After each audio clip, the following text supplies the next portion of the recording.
Leo's insights are presented to challenge, inform, and encourage you in your quest to break free from school-based approaches to education. Building upon a foundation of unschooling, we sincerely hope these insights help you to consider how education can be truly unlimited.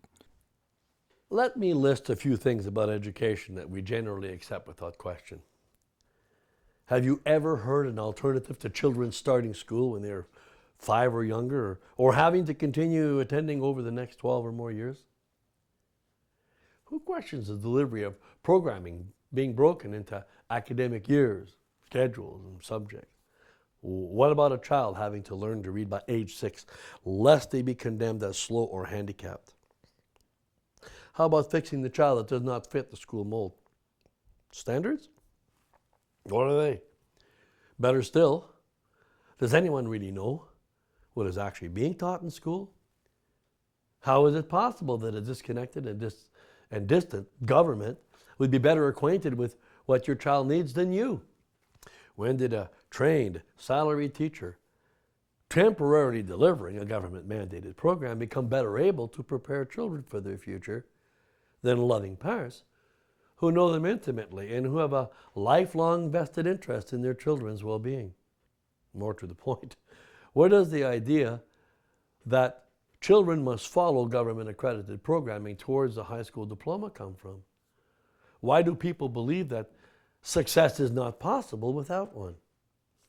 All these questions and more are usually left unanswered, even when challenged.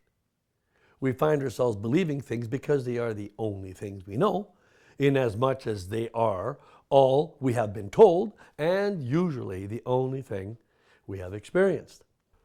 We have to understand that true faith and assumed thinking are not the same. Faith is based on what we know to be true, factual, and defensible. Foolishness is when we trust something as genuine, simply because we unquestioningly believe the only side of an issue that we have been presented with. The belief that students require government approval is a case in point. Now, there are really two things involved when normalizing or standardizing a particular idea. The first is the restricted and repetitive nature of the narrative. The second is this natural propensity to want everyone else to believe as we do or believe the same thing.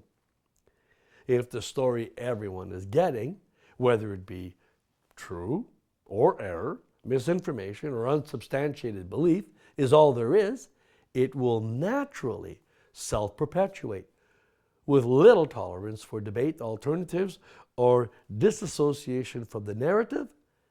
It eventually forces its way into becoming the truth.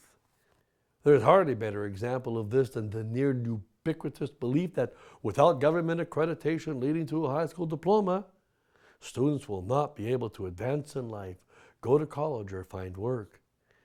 This is not true. It's actually an urban legend, a myth, an unchallenged narrative perpetuated by the education industry and its unquestioning adherents. And when something becomes so ubiquitously believed, anyone proceeding outside of the status quo expectation is immediately challenged and or opposed. That is why so many home educators just give up and send their children back to high school or make various attempts to bring high school home. But it does not have to be this way. We trust you were blessed by today's presentation.